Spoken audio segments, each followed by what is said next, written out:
Yes, guys, and welcome back to the WM32 podcast. We've had a week break, we looked at a few things, and this week we're talking V.A.R. So, Wes, good evening. Good evening. What are your thoughts on V.A.R. so far this season? I think V.A.R. in general is one of those things that usually if you get a decision that goes for you, you love V.A.R. Yeah. But if it goes against you, you hate V.A.R. So it's a very much a love-hate relationship with V.A.R. Yeah. I think in terms of the way that things have gone this season in the Premier League especially, I think it needs to be improved. I don't necessarily, obviously they check for offsides and goals, mistaken identity, but what I want to see in the future, and this is probably what I want to see next season and in the future, is that whatever a VAR check is going on, that they beam the pictures onto the screens in the grounds. Because if you're a fan in the stadium, you don't know really what's going on, and it's been really frustrating. So I think even in the Premier League, in European competitions, if possible anyway, and in Europe, but certainly I think for the Premier League, can we just get the pictures, whatever they are assessing, fans need to know what it is. So if it is a goal, like, you know, is it a handball or was it a foul, or, you know, is it a penalty, everything like that, and then the fans are better in tune, you know, with what's going on in the game. You know, if you take Hudson-Odoi's one at last weekend against Chelsea Burnley, you know, if fans are in there, he's always checking for the penalty. Must be checking, but is it for the push? Because that could have been given as the penalty, the push on Hudson-Odoi, or is it the fact that, you know, obviously it got overturned, but it was overturned because, you know, for simulation, which I felt was a bit harsh, because, you know, he is pushed in the back. You know, if you look at Dele Alli's one, Tottenham-Watford, I mean, I was at that game and didn't know what was going on. We didn't know if it was, again, if that was for the push by Kane, because there was a push by Harry Kane. You don't know if it was for the handball by Dele. So, yeah, you're a little bit unsure as to what's going on. And, you know, I went Leicester away earlier on in the season, and, you know, we had a goal disallowed, Aurier's goal disallowed, which would put us 2-1 up. You know, Son is offside, and I've got Spurs fans go, yeah, but it's millimetres and fraction, but he's still offside. Yeah. If he's 1 millimetre offside, he's 1 millimetre offside. So that's where you get a lot of people go, oh yeah, strikers should get the benefit of the doubt, which a lot of people go, because a lot of pundits are actually attackers, so of course they're going to say it. But with VAR, we've seen it's like looking for clear water in murky water. You've got no idea what's going on. So you've got pundits don't know what's going on, managers don't fully know what's going on, refs don't know what's going on. It's like we have I'm going to use this as an example, the Callum Chambers incident against Palace at the weekend. Socrates' winning goal, which should have stood, because one, Chambers gets pushed in the back, two, both players kick each other and fall over. Yeah. And the ref's giving it as a foul against Chambers. Yeah. Where there's more actual contact for it to be Chambers getting a penalty. Yeah. And even when it went down to it, even VAR, when they're checking it and it's on screen, it says checking for penalty. It didn't say checking for foul, it said checking for penalty. Yeah. So then you've got fans at home going, well, why are they checking for a penalty if it's going to be if Arsenal scored? Yeah. And then the goal gets overturned, and then everyone's there going, well, what on earth's going on? 5 minutes left to go, and for the first time since the North London derby, I've actually heard the Arsenal fans doing something other than booing players off the pitch. Like, they were actually excited because we thought we'd scored the winner. I'm watching it with my dad, and I'm there like, okay, we've won the game. Then bang, VAR comes in, and you're there going, what on earth's going on? Yeah, you saw like Peter Crouch and Ian Wright on Match of the Day, like absolutely baffled. Yeah, I mean, you know, even the Tottenham game at the weekend away at Liverpool, Harry Kane scores. My dad's gone absolutely mental, by the way, and I'm there a bit reserved, and I'm there like, no, he looks offside there, and VAR were going to. I think he's offside. But would I have said that pre-VAR? Probably not. No. But since VAR's come in, obviously you're a bit wary of celebrating. But yeah, I just think the use of the screens in stadiums. I think there's only 2 in the Premier League that don't, which is Liverpool and Man United. So for those games, it'd be, you know, perhaps slightly different. But, you know, majority of them have big screens. So let's try and. Personally, I just think use them to keep fans there and more involved, because, you know, if you're watching it at home or or whatnot, you are more inclined to know what's going on, and you have more of an understanding of what's going on than those actually there at the ground Yeah. and whatnot. Also, another thing with VAR, I don't know if you thought this as well, but it was summed up perfectly by Crouchy on Match of the Day where he turned around and went, the screen on the side of the pitch is a bit like his last season at Burnley, sad and useless, because no one's using it. I mean, screens on the side of the pitch, I mean, yeah, they need to make use of it, I think. You know, they do it in Europe, they do it in, I've seen them do it in Serie A, They do it they do massively it in MLS. America. MLS as well, so why are we the only league that has it and yet doesn't use it properly? And I think as well, the difference is because when a VAR check happens, the referees are then alerted to go and have a look at it by the screen. Whereas I think over here, it's almost like that VAR referee's got the final decision, not the on-field referee. So, you know, for example, you know, like the Chambers incident you talked about there, if the referee then goes to the pitch side monitor and has a look at that, he is then going to make this final decision as to whether that goal stands or not. Yeah. And I think that is the way forward. I mean, Champions League last season, Tottenham Man City, there was a VAR check for a penalty on Danny Rose, and the referee went to the pitch side monitor, had a look, gave the penalty. It was obviously saved. We know obviously about Llorente's goal. It took a little while, but at least, you know, we got there, and you know, still love that man for that particular goal and whatnot. But yeah, so I mean, obviously in Europe, you know, the referees are more in tune to going to pitch side monitors and things like that. And I think in the Premier League, that's something we've got to start using, especially. Are people being a bit harsh on refs and VAR because it is new to the league? Look at Germany, had it 2 seasons. America have been using it for 2-3 seasons. Other places have had it for longer and are using it better. And everyone's going, oh, it's been in England all of about 3 months in the league. Yeah. I mean, they've done trial runs in cup games, Yeah. you know, FA Cup and things like that. And I assume over the summer months, the referees would have been trained on how to use the system. But it's almost as if like the VAR, whoever's in charge of it on on a particular match day, is overruling the on-field pitch referee, and I think that's where the confusion is coming in a little bit, because it's like, well, hold on a minute, because ultimately at the end of the day, VAR is still a human interpretation, it's not robotic. Yeah. So, you know, if you look at the Man United Liverpool game, the Origi foul that may or may not have, well, it obviously wasn't given, but it could have been given. You know, one referee is saying that's not a foul. Another referee, the VAR referee, obviously went with it on the day, but if that's a different referee, they may call it different. Yeah.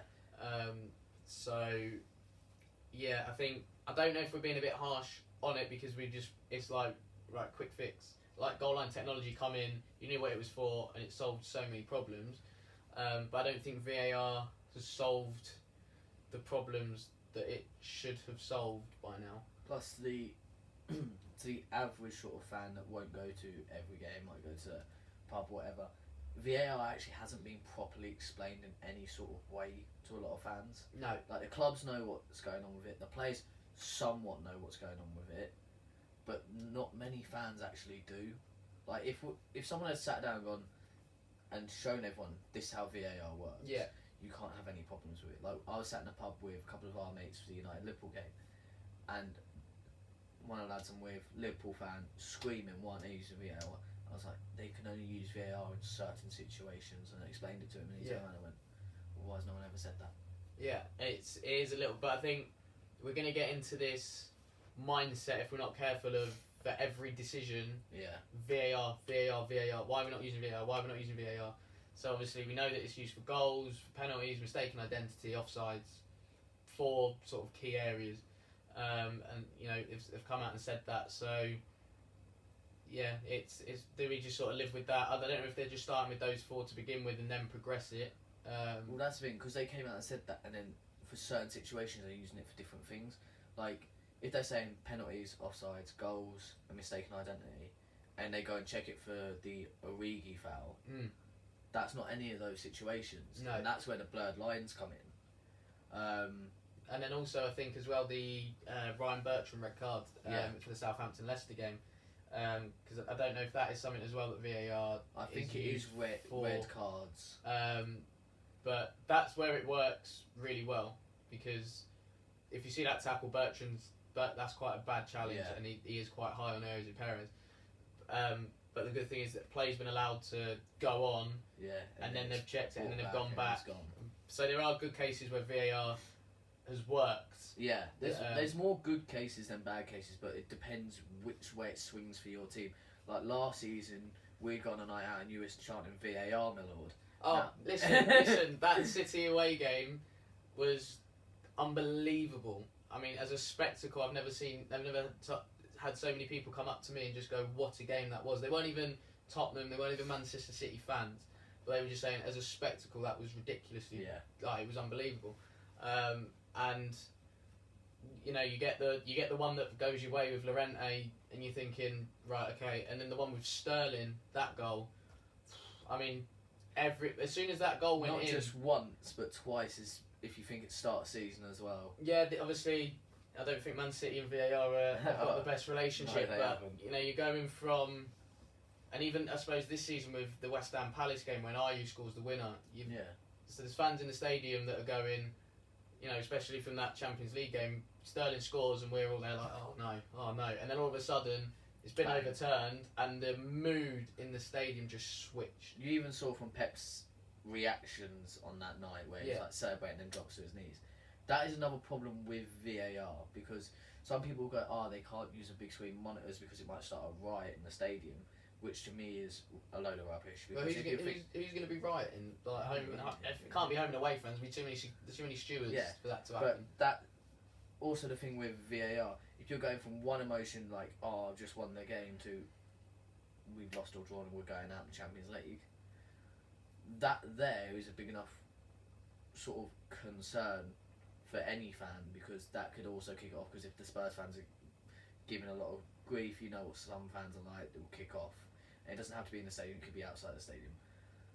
So they talk about the reasons they don't use the big screen monitors, but then the reason VAR's in is also a reason why they should use the big screen monitors for that decision. Because remember, let's go back to the 2010 World Cup when Argentina scored that goal against Mexico and he was clearly offside. It was showing the big screen monitors and the players kicked off at each other, and I think Mexico almost walked off before half time, didn't they? Like, people go, we could use the big screen monitors, but then it could cause a riot. But let's face it, a lot of fans in the stadium just want to know what's going on. Yeah, I mean, you know, I go to quite a few games and it's like people go to, how was the game and stuff like, did you get a goal turned off by VAR? Yeah, so what happened? I don't know, you tell me, because you've probably got more chance of knowing than me. But, you know, and I had that especially with a couple of Spurs games this season, and it's a strange feeling because they're going, weren't you at the game? It's like, so why don't you know like what's happening? And obviously, you know, we saw VAR work very, very effectively in the World Cup. Yeah. Very, very effective. And the turn, because I think everybody was worried about how long it's going to take to make these decisions. But in the World Cup, it was very quick, very sharp, and you know, and I don't think the efficiency of that has helped the Premier League, because we were all expecting it to be the same as in the World Cup, and it hasn't been. So now we're all questioning and wondering why is it not the same as it was in the World Cup? Because sorry, like we had it I'm going to use Arsenal Palace as another example because VAR was used a few times in this game. Zaha goes down, obvious penalty. Everyone in the stadium can see it's a penalty. Ref books him. From him going down, it's a minute 20 till VAR's even brought into action. 1 minute 50 before yellow cards overturned, penalties given. That's a 2 minute break in time. All the fans are standing there going, what's going on? Because it literally just says VAR checking. Yeah, but if like we said, if we go to the pitch side monitors, it's quick. At least we know. Right, he's checking. Yeah. Do you know what I mean? But because the refs have just got their finger to their ear, they go, well. But if you're up in the gods, say at Man United in the Stretford end, for example, hardly any chance you see in the referee, but because that is that's a very high vantage point. So, you know, like I say, I think referees have got to be more proactive in using pitch-side monitors to check what it is that It that's also being didn't checked. help refs when we did the whole VAR thing a couple weeks ago, where they went, "Oh, this many decisions have been wrongly given due to VAR, and this is how many decisions could have been overturned if the refs actually went to the pitch and monitor." And they sort of went, "It's the ref's decision; it's their fault." But if no one on VAR is going, you might want to have a look yourself as well. Mhm. They're not gonna. They need that sort of, because a lot of refs might be a bit sort of like held back from going to it. Yeah, they almost need that clarification. Yeah, they need that clarification. They need maybe a second or third viewing, because how many times have we sat there after a game a couple of seasons ago and went, if the ref had this vantage point, he would have given this. Yeah. And now that they've got it, they're not using it. Yeah, but then I think as well with VAR, you've got obviously the different leagues that use it. They all have their different interpretations on things. So I think it just needs to be a clear Blanket over everything. across the board. So then, no matter if you're playing, you got a league game in your respective league, and then you have a European game on a Tuesday or a Wednesday or even a Thursday, if it's you still, if a VAR decision is happening or a check is happening, you still know roughly what it's going to be about, kind of thing, and like, right, okay, so I know I'm not having to adapt due to it being a foreign referee, for example, or a foreign team that are working that particular match day. Well, that's another thing as well. If we look at it from an English standpoint, there's multiple wrong things with it. You've got, it's not used all the way across the boards in any of the competitions. So I think it's Prem and FA Cup. I think it's FA Cup after a certain stage, isn't it? Yeah, because I think it's like third round when the big teams come in. No, I think it's later than that. Yeah, because obviously, for example, if we take the League Cup as Colchester and Oxford are in quarterfinals, so they're not going to have the capabilities and the facilities really to use VAR. I know Burton did for the League Cup semi-final. Yeah. But I think that was just because they had to. Yeah. So I think it might be after like round 6 or something is when VAR sort of kicks in. But I don't think that's just a resource thing. That's another thing, because like you look at the lower league teams that are getting to higher stages in competitions, like we've seen Colchester beat your lot, Oxford go through, Burton last year and stuff like that, and you're sitting there going, they haven't been taught how to use VAR properly, so players aren't going to know how to use VAR properly, which means the fans are going to be even more in the shadows than Prem fans. Yeah. If you had it across the board in all competitions, it would be a lot easier to use it. I'm not saying like go all the way down to League 2 to use VAR. I'm saying in those bigger cup ties, you're probably going to need it a lot more. Yeah, I mean, I was quite intrigued to see the two games last night. Obviously, 2 massive games. Yeah. And 2 Prem teams or 4 Prem teams, but they didn't have VAR in operation. Because you look at it, I think it was Schreier or Martinelli's goal was offside, and like our mate Lowry was posting all about that being offside and that they should have won the game anyway. They did.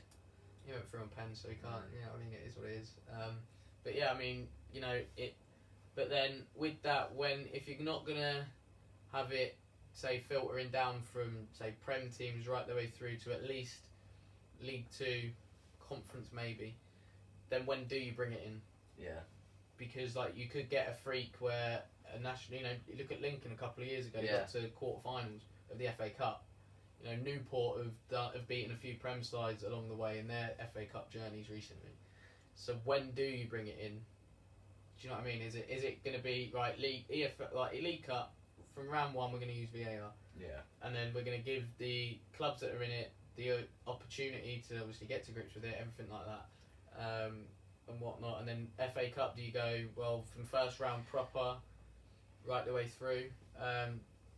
Again, I don't know, but I think if you're gonna, what you don't want is halfway through the competition it come in. Yeah. Because then it gives you that reason for fans that have gone out if they had VAR in their games and would have won the game. Like look at Swansea versus City last year.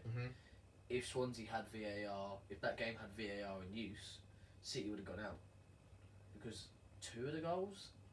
I know one was offside. Might have been the second one as well. Like they would have gone out, and then if you bring it in later in the competition, Swansea fans are sitting there going, "Well, let's face it, City don't need the money from this competition. Look how much that would have helped that club as well. Yeah. And I know Swansea's quite a decent stature of club, but if you think about it in that sort of terms, if you have a smaller club like, say Colchester went out, next round who they got? United, didn't they? They got Right, United okay, at home. Right, say they have a decision that would have been given in V.A.R. and they go out because of it, they get to sit there and go, well, we've been absolutely shagged. Yeah, we've been hard done by not having, VAR in use. Whereas, but then again, like you said, with the two all Premier League ties, well, even the Villa Wolves game last night, all Prem ties. But it's why couldn't VAR have been in operation for those, or did they want to go? Well, actually, we've still got some lower league representation in there, so we can't really do it. And if we are going to do it, we're going to do it across all the fixtures. Yeah. I don't know if that's why perhaps last season, 6th round, there wasn't too much lower league involvement, so they could sort of roll it out. But yeah, like I said, I don't know when are you going to start introducing it with VAR if you're going to have it, across the board for all the competitions, really. It is a hard one because you've got, there is going to be clubs that are going to get hard done by VAR. You've seen Spurs have had rubs of the green where they've had VAR and it's been very good for them, and they've had a couple of games where it's gone slightly against them. Yeah, I mean, I've never seen so much of a shift player-wise than the Leicester game, because Aurier scores with 2-1 up, everyone's going mad, and then it gets disallowed for VAR and all the players' heads just drop. Yeah. But then similarly, we've had the scenes of, when we had it in the Champions League. And again, we're talking about, obviously, consistency, Champions League final, when you hear Sissoko's handball wouldn't have been given over here, for example, if VAR was in operation, and then you go in, right, okay, well, cheers, but, lost the Champions League final. And that's another one as well, because they give it if it hits a forward's arm or an attacking player's arm, but if you're a defensive player and it hits you, it's sort of not given. So that City goal against Spurs, it hits both players' arms. It actually hits the Spurs player's arms before it hits, I can't even remember. Laporte's arm. It hits Spurs man's first, I can't even remember who it was. Skip was marking him. So I was looking at that, I was a bit like, well, why is Ollie Skip marking Aymeric Laporte, who's probably one of City's best headers of a ball? But, I mean, that one in particular, I'm looking at it going, I don't know what they're checking for here, and then you say it's the handball, and then you see that it does hit Laporte's arm, and you go, okay, I'm not saying buzzing, because you just go, oh right, well, I mean, I didn't see it. The referee would not. There's not a chance the on-field referee would have seen it. But then you look at it, it's that fine line of the City players had that argument that it hits Skip's arm first, and then hits Laporte's, and then goes through. But it's only because it hits Laporte's arm and he's in an attacking moment. And they're going, well, that's a differentiation in how everything's done. Like you look at, as you said, the Champions League final last year, hits Sissoko's arm, penalty given straight away. Well, the Sissoko one's weird because it sort of cannons off one and then hits him on the arm, and you're there going, oh, right. All the fans in the ground are going, brilliant, great start, cheers Spurs for ruining my life again. But I'm in a pub in Stony when you lot were playing that game, and the ball was hit the arm, and a lad behind me in a Liverpool shack on penalty. I was like, there's no way on God's earth that's been given as a penalty. And bang, VAR, and they're like, he's hit his leg and then his arm. Like, how? Yeah, his arm's in maybe an unnatural position, but he's moved his arm out the way of the ball. Yeah, I think Sissoko was trying to point to, might have been Winks or Trippier, to try and get the man that was on the overlap. Yeah. So he sort of put his arm up like that, and then it's unfortunate, but that's when VAR's gone against Spurs. That's the thing, that as we were saying, like, it's not clear across the board. You get that given against you, and then City having a goal given against them. Bear in mind it hit a Spurs man's arm first. I'm not saying this because I'm an Arsenal fan, so I'm not going to get that as soon as we finish from you. You only said that because you support Arsenal. Like, it hits a Spurs man first, then hits Laporte, and then they score. Yeah. And it's ruled out. And you're there going, but 3 months earlier, it hit Sissoko's arm and was given. Yeah. It doesn't make sense. Yeah, and that's, when I was mentioning about having the consistency across the board, that's where it would come in. So, if there is that consistency across the board in all leagues, and then they just go, whoever's in charge of putting VAR, whether it's FIFA or UEFA, anything like that, you just all need to get together and just go, right, here is what VAR is going to be used for, here's the terms of it, the letter of the law is this, and we're going to roll it out across as many leagues as we really can. Let's face it, I don't think UEFA are going to do that because they've had a man with a lightsaber standing by the goal for about 4 years doing absolutely nothing. But that's what they do need because it worked so well in the World Cup. It's worked to a decent level in other leagues, better than what it has here. It's worked okay here, but could be better. Yeah, the thing, it's... I don't know if this piece of technology is just teething problems to begin with. Yeah. But I think obviously they might just go through the season, come the end of the season, make a few adaptations, few changes with regards to VAR. I don't think they're going to scrap it. I think VAR is going to be here to stay.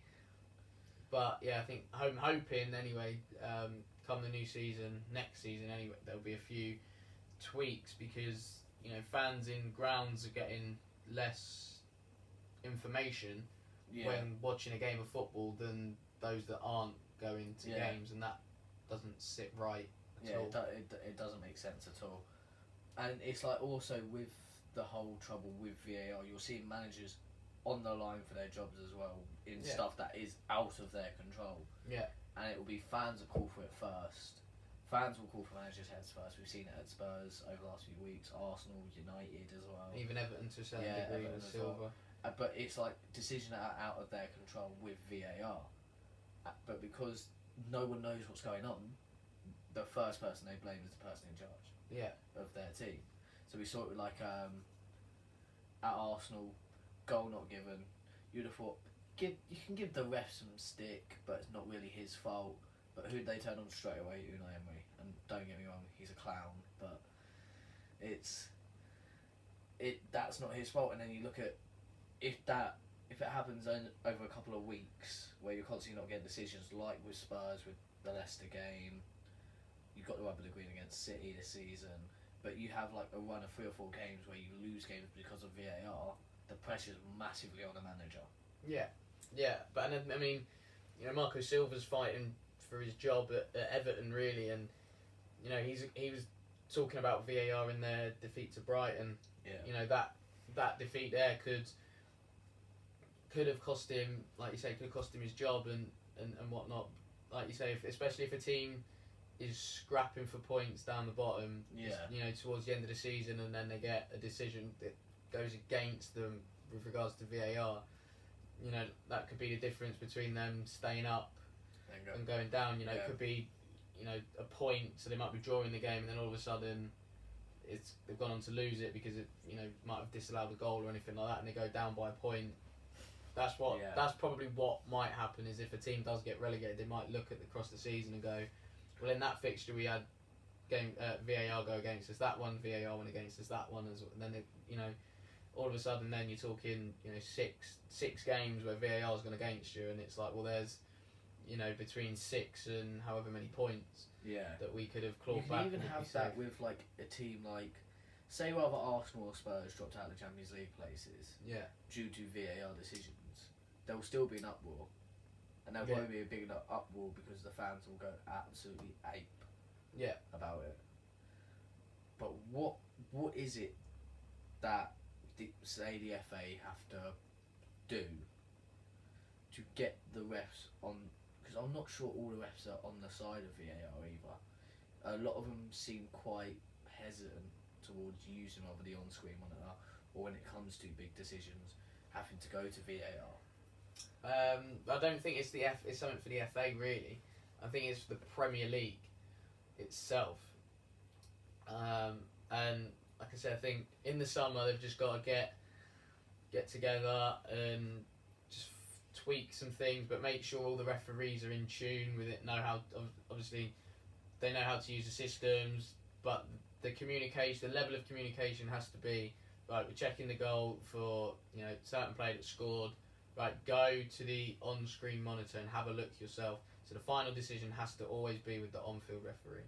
Has to be, because they're the ones that are there, not somebody that's watching it from a beanback in a truck or whatever somewhere, or in a nice plush office that's just watching the game. The ultimately you've got 11v11 on the pitch, and then you've got the 3-4 officials on the game day. They're the ones that need to make that final call, as opposed to, like I say, somebody watching it back going, cancel that goal out, or that was handball, penalty, or whatnot. But ultimately, again, like I said earlier, that's down to interpretation, because what I might deem a foul, you might not deem a foul, and vice versa. Do you know what I mean? So it also depends which way it goes as well, because as I said, in Bobville, United, Liverpool, sat there with United fans, sat there with Liverpool fan. One person screamed for a foul on Origi. I personally didn't think it was a foul. United fan going, "Are you actually all right? Like, it's not a foul." So it's one of those. If it goes your way, you're gonna love it. Doesn't, you're gonna hate it and think it needs to go. And there's gonna be clubs that have had really poor luck with VAR this season that are like, it needs to go. And then teams that have had good results due to it that will want it to stay. Because you look at Liverpool last year, when we spoke about how well they were performing, they had if VAR was in place, there was 3 or 4 games where they would have had goals chalked off due to offsides or handballs or stuff like that. Yeah, and I think there was a few incidences where Salah's gone down a little bit easy in the box. So if a VAR looks at that, they might go, no penalty's gone down a bit too easy. It's like even in the United game where the ball comes over, everyone's screaming saying it's a goal, but it clearly hits his arm, and he brings it down his arm, and it's not given. That there, perfect, well done, great decision. Yeah. But for a Liverpool fan sitting next to me going, no, it's wrong decision, it hasn't hit his arm. It's like, it's one of those. Yeah, I think that Mane one was a little bit I want to say unfortunate on his part, because I don't think it's a non-intentional handball. But it's still handball, so it's almost that, to the letter of the law, it's been given. It's been given, and it's been the right decision. Obviously, the Laporte one again is the same, because it's hit. I know you say it's come off Skip's hand first, but it's come off Laporte's arm, and that's sort of why it was. That's why it was ruled out. So that is that particular bit. The handball is fine. I'm happy with that. If it hits your arm, it hits your arm. Whether you mean to do it or not, it still hit your arm. There's just the other stuff that I think is a bit murky at the minute. It's a bit grey, and not many people know the finer details, the ins and outs of VAR.